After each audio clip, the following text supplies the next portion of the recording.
Tripura TRESP প্রকল্পে যোগ দেওয়ার একটা দারুণ সুযোগ এসেছে। আজকের এই আলোচনায় আমরা এই নতুন চাকরির বিজ্ঞপ্তিটা একেবারে সহজ করে বুঝে নেব, যাতে আবেদন করতে গিয়ে কোনো রকম ঝামেলার মধ্যেই পড়তে না হয়। এই যে দেখুন, এটাই হলো সেই অফিসিয়াল বিজ্ঞপ্তি।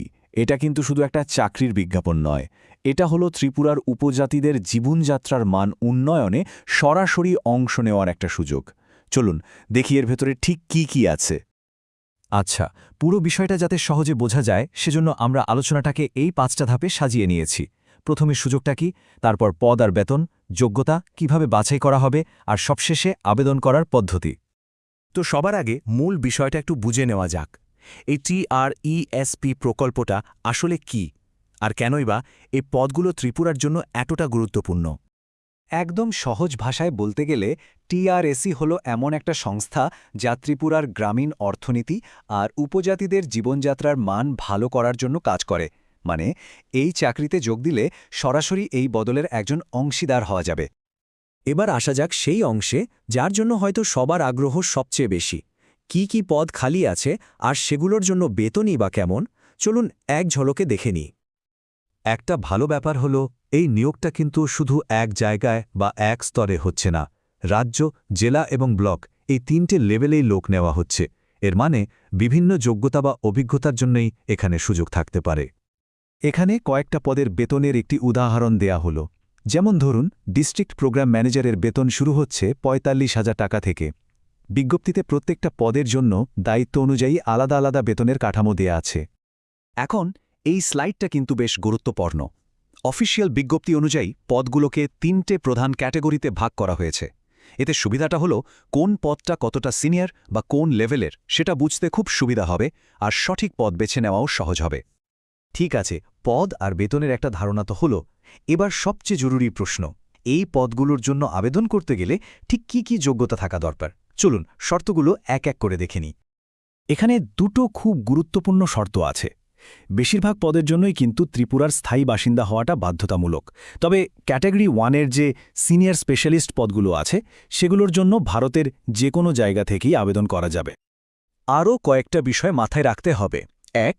বয়সের সর্বোচ্চ সীমা হল ৪৫ বছর। 2.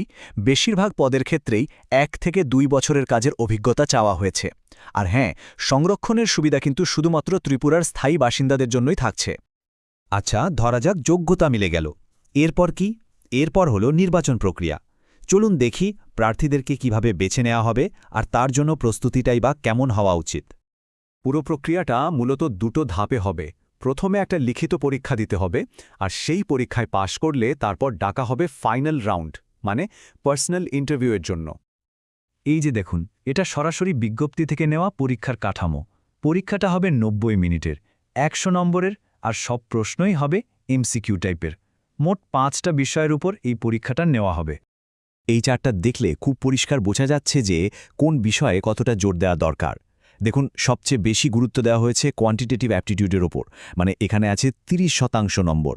প্রস্তুতির জন্য এই নম্বর বিভাজনটা কিন্তু দারুণ কাজের একটা গাইডলাইন। লিখিত পরীক্ষার পর হবে 50 নম্বরের ইন্টারভিউ। আর এই টেবিলটা দেখলেই বোঝা যাচ্ছে যে শুধু টেকনিক্যাল জ্ঞান নয়, সাধারণ জ্ঞান, কথা বলার দক্ষতা, এমনকি ব্যক্তিত্বের উপরেও নম্বর থাকছে। প্রত্যেকটা বিভাগে 10 নম্বর করে রাখা হয়েছে। ফাইনাল সিলেকশনের জন্য এই স্লাইডটা কিন্তু খুব গুরুত্বপূর্ণ। ক্যাটাগরি 2 আর 3 এর পদের জন্য লিখিত পরীক্ষার নম্বরের ওয়েটেজ থাকবে 85%, আর ইন্টারভিউয়ের মাত্র 15%।